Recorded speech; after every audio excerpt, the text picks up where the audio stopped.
हे बा पोट्टे, मी तिच्या बड्डेला केक बनवलता वाढदिवसाले, म्हणून तिनं आता माझ्या वाढदिवसाला केक बनवतो म्हणे. तर मग जाऊ दे, मी म्हटलं बनवून घे. मग आम्ही गेलो होतो बाहेर, तर मग माझ्यासारखंच तिनं सगळं केलं. तेलही टाकलं, मिश्रणही टाकलं, पहा आता दूधही टाकून राहिली. आणि ते काय मशीननं गरगर गरगर फिरवली, पहा कशी फिरवते.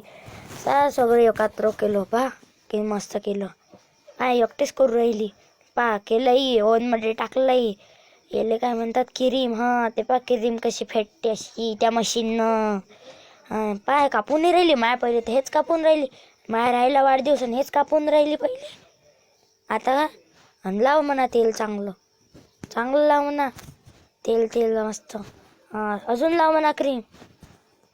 रामन चांगली लावणं. अशी लाव. पागे मस्त बनवला. तीन मजली केला ना केक. चांगला केला. रे झालाही लगे केक. लयच फास्ट निघाली. मायून छत्री निघाली. म्हणाले ते माई बहीण आहे म्हणून. बरं कसा वाटला तुम्हाला माझा मिनी ब्लॉग. लाईक करा, सबस्क्राईब करा. धन्यवाद.